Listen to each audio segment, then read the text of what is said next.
Here. Thank you. First of all, I'd like to welcome everyone and thank you for joining today's webinar.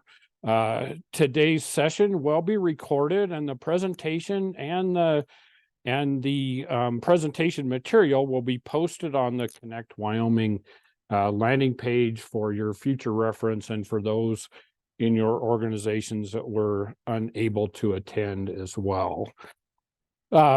Just to introduce the team that will be moderating today's call, Alina Zempel and myself from the Wyoming Broadband Office, Robert Shingle and William Baghetti from Lightbox, and Amy Meekum from CTC, who's with our BEAD program consulting firm. So today's webinar is to kick off the 2024 Internet Service Provider Data Collection process, and to provide an update on the BEAD program and the BEAD challenge process as well.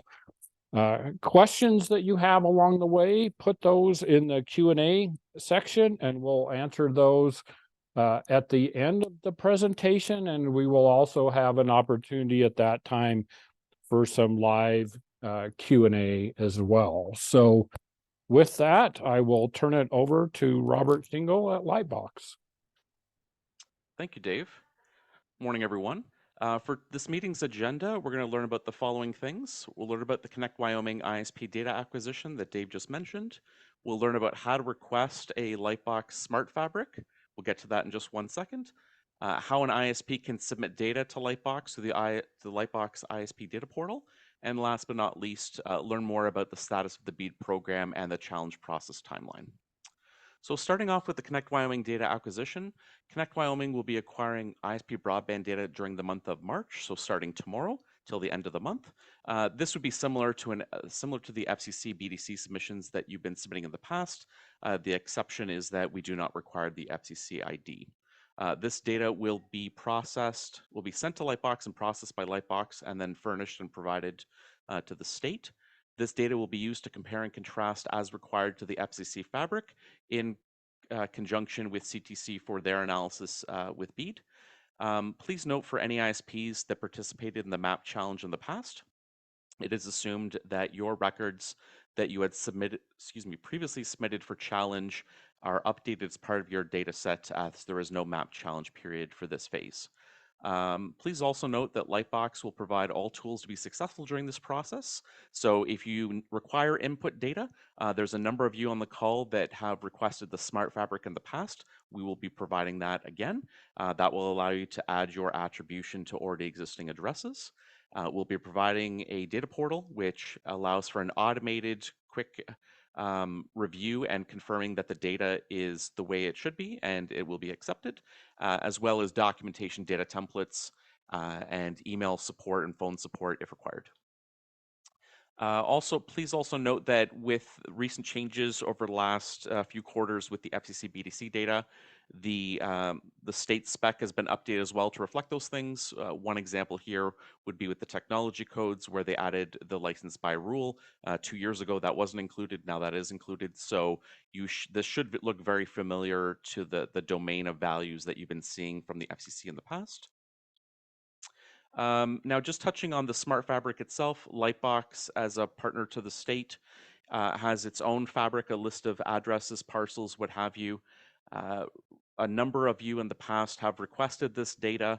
So what we are making available is this GIS data set. Depending on what you're submitting to the state, whether it's a list of locations or a coverage area, we're providing kind of the raw materials to help you enable that data during the month of March.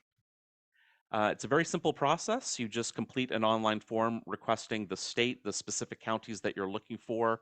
Representative from Lightbox will reach out to you just to confirm your requirements, ask you to sign an evaluation agreement. An SFTP account will be created for you and that data provided to you, and then you download it and then you're on your way. It's a very straightforward process. Roughly speaking, if everybody's very efficient on both sides, it usually takes about 3 to 5 business days. So if this is something you're interested in, the recommendation is please start that process as soon as possible so we can provide the data that you require. The request form looks similar to the following, just asking for some very high-level information, your contact details, and really it's the last box there at the bottom, the state of Wyoming and the individual counties that you require. If you're just using this data set for the purposes of giving data to the state so they can use it for compare and contrast, please select the limited permissible use. If you believe that you have additional interest in using this data for other things within your organization, please select the expanded permissible use. Either way, the representative from Lightbox will walk you through that and help you, get you the right thing that you need. Moving on, so last round, if you recall, when you submitted data to Lightbox, we gave you an FTP site. We've actually created a portal that will automatically accept your data, confirm that all the columns are there, that all the values within each column are accurate based on the BDC spec. So think about it as I drag and drop the file, I get real-time feedback how good the file is. And if you get a check mark, that's it, you're done and you're on your way. And then we'll collect that data over the month of March. After this meeting, each contact with an ISP will receive a secure email with the credentials to access the portal. So there's a number of you on the call that may be in a leadership position or that work with the data on a day-to-day basis. Everyone will receive credentials. We are unclear on behalf of the state and Lightbox who would actually be submitting the data. So we're just submitting a set of credentials to each user. So if we send out, if there's 5 contacts for a company and one person's submitting, that's fine. At least we had our bases covered and everybody has access to the system. For everyone on the call that maybe got forwarded an email or got notified this meeting, if you find that you have not received the credentials email today, or you require them for a team member, please reach out to us at the link below and submit a support request, and we'll get that to you as soon as possible. Okay, just a little bit about the submission portal. Your information is securely uploaded and protected. It provides you real-time feedback. So if there's a table schema that is expected, it's expecting a certain number of mandatory columns, a certain number of ways that the columns are labeled, a certain amount of values that are within each column. Think about the technologies. If there was a weird value in there, it would tell you that and say, hey, did you know that there's this many records with that? Either way, you'll be notified with an automated file submission notification. It will keep track of your history. So if you submit a file multiple times, it will keep track of the failures until it's successful. So that way you can kind of keep track where you're at. If you are submitting a list of addresses, it will process the data and ship it back to you and basically say, this is what I was able to match in terms of geocoding. I'm giving you back the list with some statistics. And last but not least, there's a plethora of support resources that are built into the portal. The schemas are available within the portal. You don't have to run to the documentation. There's an FAQ for the frequently asked questions, a walkthrough video. It's about 15-20 minutes, but it gives you all of the different steps and goes in great detail on each one in case that's the best way that you learn. And the data templates are also available. So if you just want a raw CSV with the columns already in place and blank rows, you can download that and then use that to populate. So that way you know that you're actually getting the columns right. So the main takeaway here is everything you need to be successful is ready to go. Just walking you through some of the snapshots, just so that there's no surprises, just to kind of preempt this. You will receive a credential email. You're going to take that credential, go to the URL that's on the right-hand side, and enter those credentials, that authentication token, into that box there. Hit authenticate, and then you'll get access to the portal. Please note that all the credentialed emails are coming out today. The portal itself will turn on tomorrow and run over the course of the month of March. Just on that item, if you notice the yellow bar at the top of the portal, it gives you an idea what the submission window is. So March 1st to March 31st, it's going to provide a countdown clock, how many days are left. This is just a gentle reminder about what the portal is tracking in terms of the open and close period. And please note that once the portal closes at the end of March at midnight Mountain Time, that's it. It's closed off.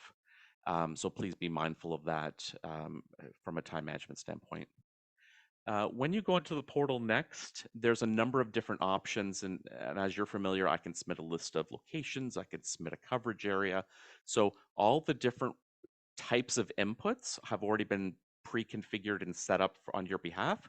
What we found in the past is the majority of you have been submitting address lists. So you'd want to select that fixed broadband list of locations for serviceability CSV option. So you select that. Now that the portal is knowing that it's going to be accepting that type of file, you drag and drop your file, whether it's in this case, a CSV file, you drag it out of your Windows Explorer into there and press the Analyze button on the bottom right-hand side, which kicks off a initial QA process. And what it's doing here is it's looking at the schema that's there on the bottom side, and it's saying, are there any differences that I'm expecting from what was submitted to me? So if you're just kind of kicking the tires on the portal and you want to look at the template, all the templates are loaded based on the file type that you select, or you can download the template and take it away from the portal. Either way, the portal it understands what template it is expecting to receive for each of the file types. If once you've submitted the data, it's going to give you any feedback, if any resubmission is required. If there's no data errors, a message will appear saying that step 1 is complete. It's moving on to step 2. If there's any errors, you might see a message like this: missing headers technology. Headers is just a fancy word for column. It just means that that was a mandatory column that needed to be sent as part of the deliverable. So what you can do is just take that file offline, address that missing column, and then resubmit the data. Okay. When step 2 is complete, and this is really for those CSV files where you process addresses, it's going to send you an email. So we have your email that we sent the credentials. It's also our mechanism to communicate with you about the success of each of the jobs or files that you're submitting. So here's an example where 100 records were submitted, 100 records passed, 0 records failed. Therefore, 100% of the records will be used for the map. We did notice in the bottom left-hand side there, from a data QA standpoint, that of the units that were submitted, 97% were null.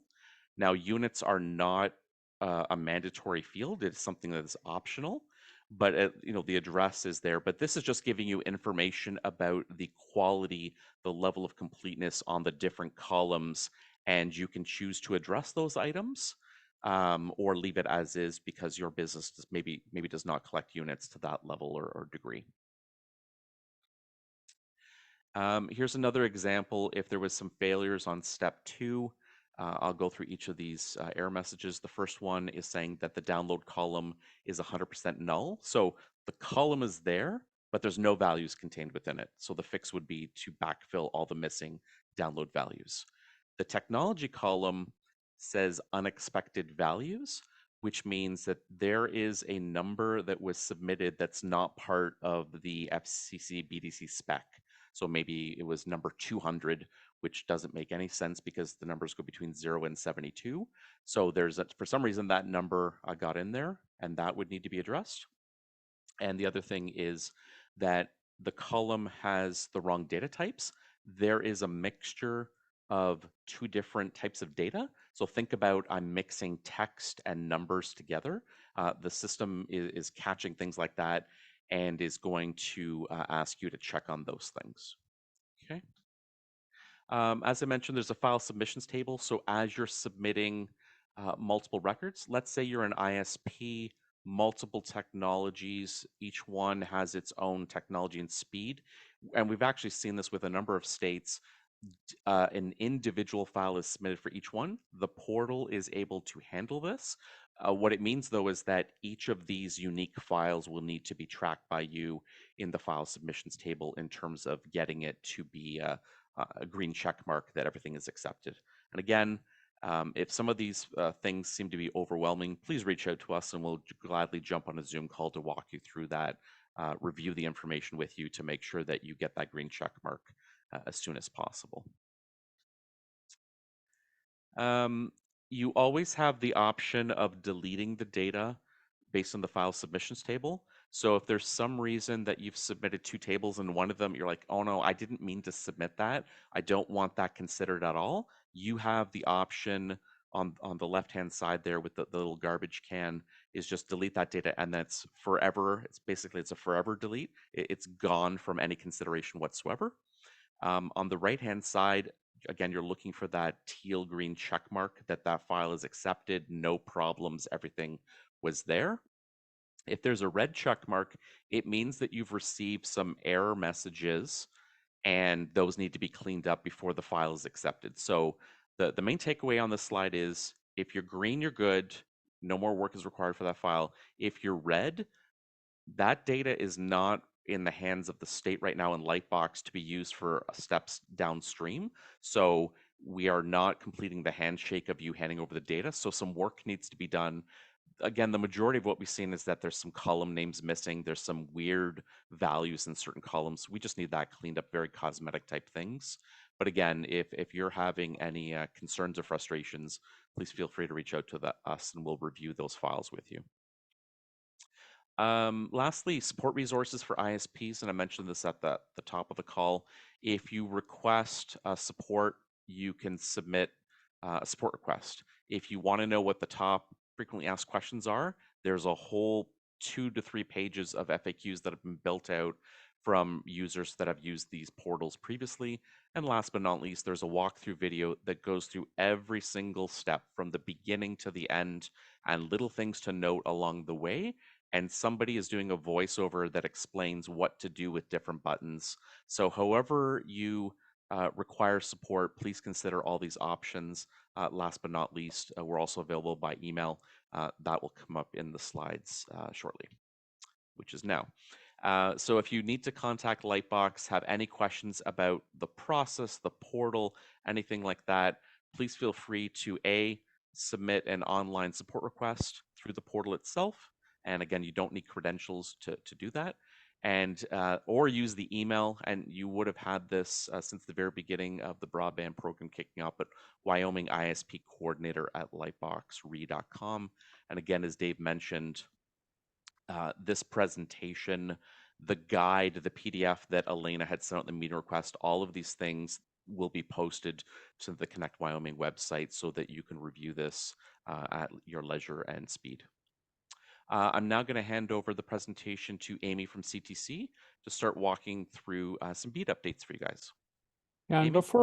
before we do that, Robert, let's just answer one question Sure. that came in that I think is really pertinent to your portion of the presentation.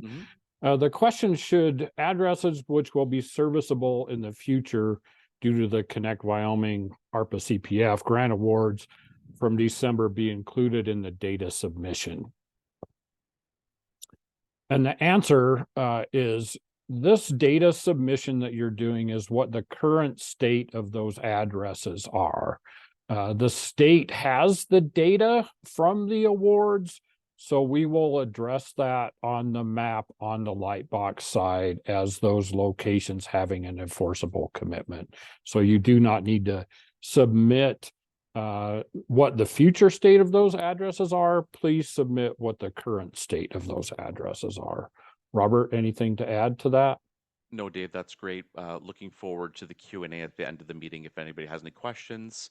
If there's no questions at the time, we can always talk offline at any of the ISP's leisure. Yeah, perfect. So with that, Amy?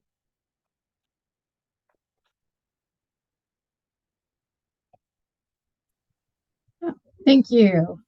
Thanks everyone for taking time to attend. I am excited to be here to let you know about the BEAD program status update and let you know where we are in the process.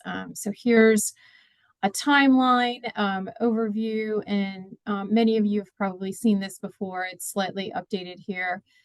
Again, won't surprise you that last year, as we have discussed in the past, was really the year of plans, and the state submitted quite a number of plans to the federal government on digital opportunity, or on the BEAD program as well, including the 5-year action plan and the 2 different volumes of the initial proposal.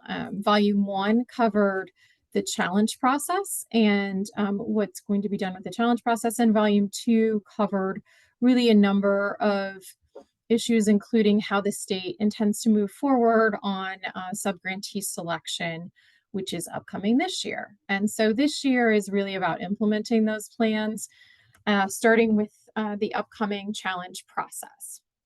So I wanted to take a little bit of time to talk through the high-level basics of the challenge process and why it's important to the state and to you all, and things to be thinking about to prepare for that, and then the upcoming application cycles as well. So with respect to the challenge process, the reason the state is running the challenge process, in addition to NTIA's requirements, is so that the state can have correct data, or the best data that possible, moving forward into the BEAD program. As many folks will remember, BEAD has different priorities on locations that can be served under the program using the federal funding. The first being unserved locations, or locations that have less than 25 megabits per second down and 3 megabits per second up. And then after those locations are planned to be served, then it's the unserved locations between 25 and 100 megabits down and 3 and 20 megabits upload speeds. So it's critical to understand which of those the broadband serviceable locations throughout the state are included in that subset of locations. And so the challenge process is designed to make sure that the state has updated data with respect to which locations qualify for the BEAD program and which may no longer qualify, and vice versa, which locations may not look to qualify now, but may actually or should qualify under the program.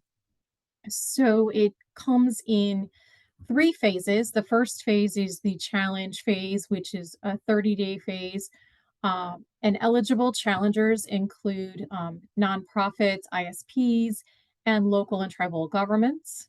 And so those are the only types of entities that can challenge, as you may know. And so you have 30 days to submit a challenge, and then as challenges are accepted, then they would move into the rebuttal phase. And if there is an ISP that is associated with that rebuttal, then those rebuttals would go directly to the ISP to provide any counter information to that challenge. And then at the end of that 30-day process, the state has 30 days to resolve and make determinations whether to uphold the challenge or not. And then that final list then will be published, and at the same time it goes back to the federal government for review and approval, and we expect that the federal government will take up to 60 days to make that review. At the end of that cycle, just for a quick timeline, then the application, that final list has to be up for about 60 days before the state can make any selections on any subgrants. So please know that. Then the state anticipates later this year that the subgrantee application process will begin. That process will, maybe in multiple rounds, but ideally we will have the best data available. There will be a large round of application, subgrantee selection, and the state will look to provide provisional awards. There are a lot of things to think about with respect to those applications that we'll be reviewing in upcoming presentations. Something to think about also with that is that then there will be a final proposal that goes back to the federal government with all of those provisional awards included, and a timeline for implementation of those awards as well. And then the federal government must approve that before the state can finalize its awards. But next up, obviously, is the challenge process.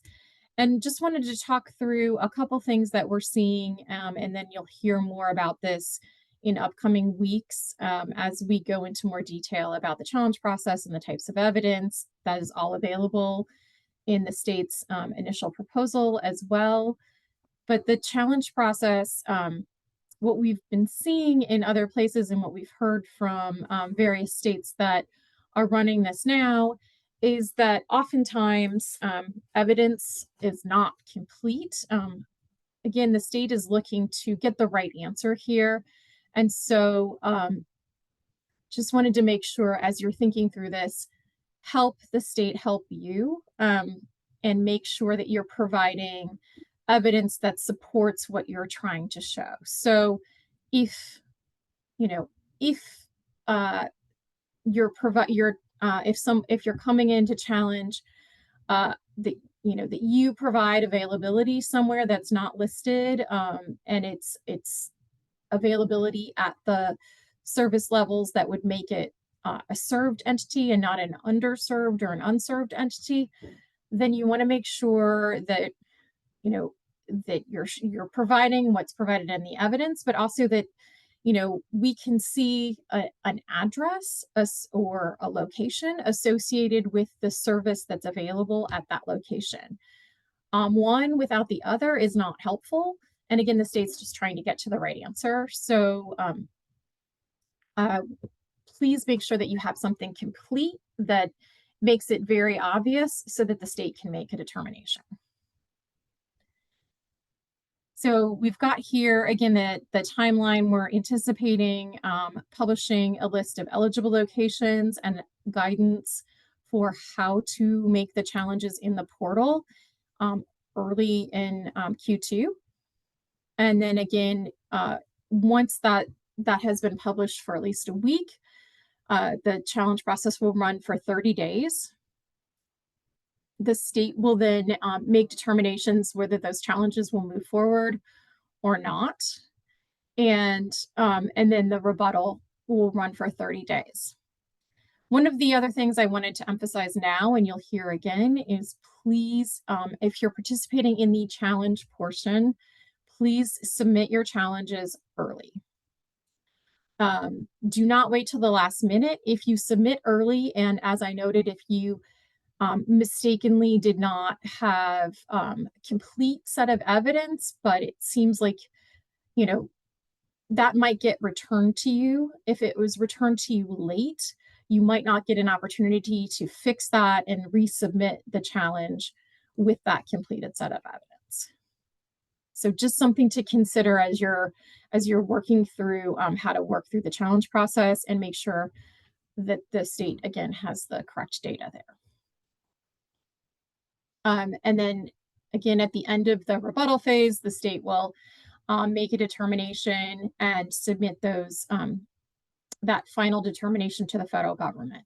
At the same time, it will post that initial list, and then if there are any changes based on the federal government's review, it will post a revised list.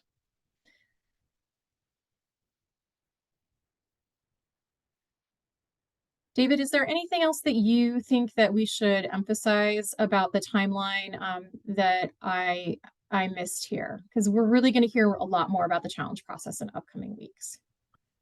Yeah, Amy, thank you. I think you did an excellent job kind of letting these providers know what's in front of them, and just to emphasize a couple of points that Amy made. The state certainly recognizes that, all of these processes are a big lift for all of you, and we can't thank you enough for your participation.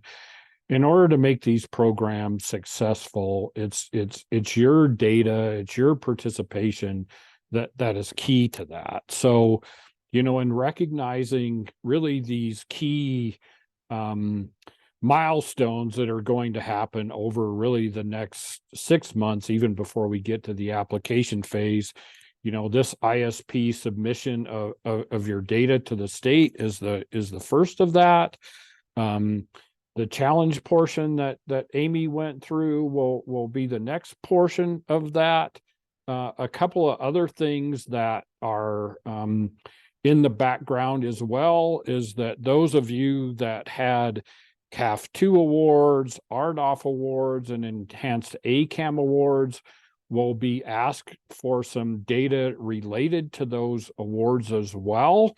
Those notifications will be going out to the affected companies, you know, within the next several days requesting that data. And that is part of the deduplication process that we must go through as part of the challenge process. So keep in mind that will be coming as well. And then as it is identified in our initial proposal, volume 2, that there will be some pre-qualification items that will be required for each of the potential applicants that will be applying for the BEAD funding. So there are some documents similar to some of the things that we required from your company for the ARPA CPF, not exactly, but again, more details to follow on the challenge process, the pre-qualification, and really the deduplication piece of that as well. So, Amy, is there anything else that may have come to mind as I was talking about those items? Yeah, that was a great reminder, actually, David. Thank you. And I think just to follow on your comment about deduplication, again, I think in trying to get the best data possible for the state, there is a process that that the state goes through to make sure that these unserved and underserved locations are not representative of locations that are already being served or already sort of promised over to other federal funds. And so with that, the state obviously has been given some leeway by statute and by the federal government to go out and make sure that it is not going to duplicate funding for those those FCC programs that David mentioned.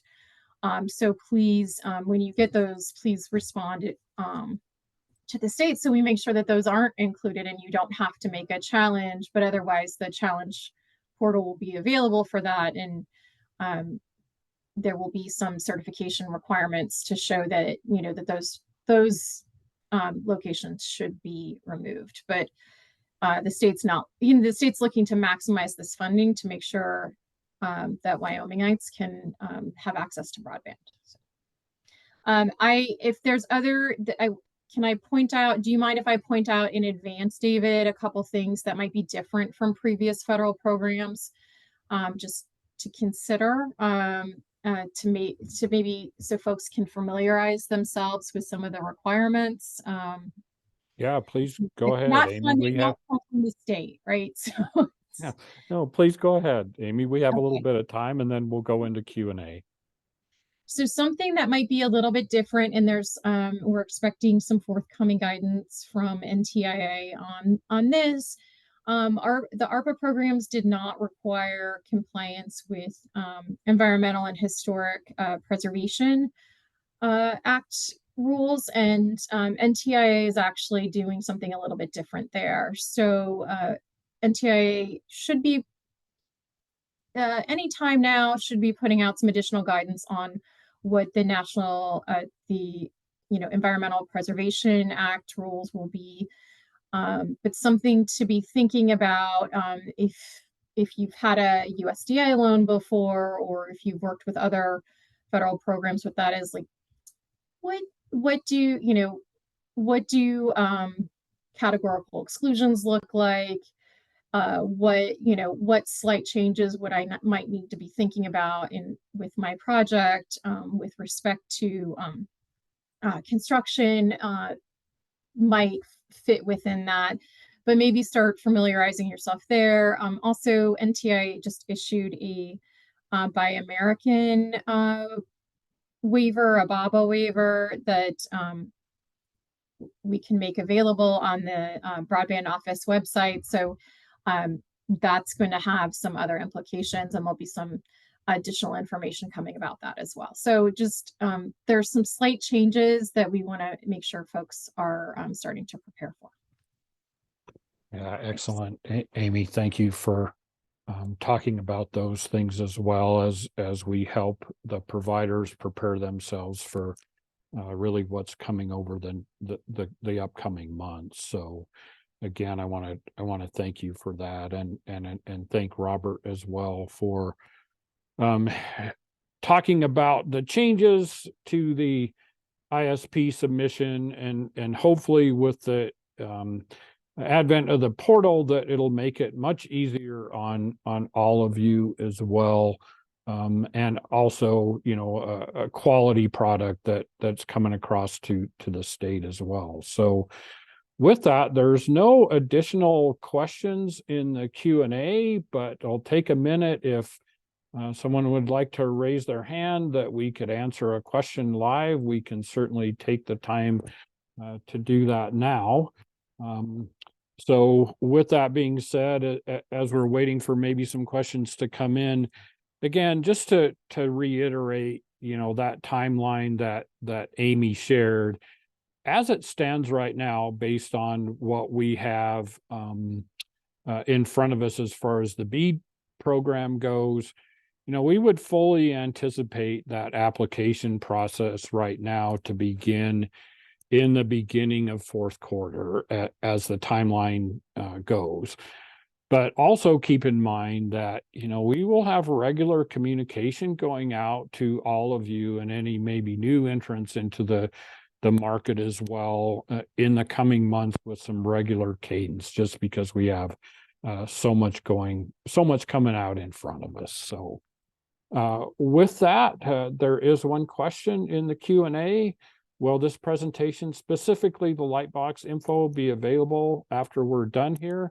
And the answer is yes, it will be posted on the Connect Wyoming landing page by the end of the day tomorrow, both the recording and the presentation from Lightbox.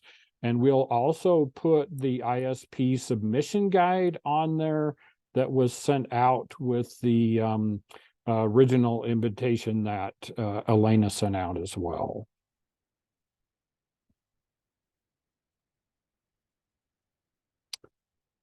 Well, I don't see any hands raised, and there's no additional questions in the Q&A. So with that, again, I thank you all for participating, and thank you in advance for your efforts in getting the data to the state. So with that, we'll end the call. Thank you.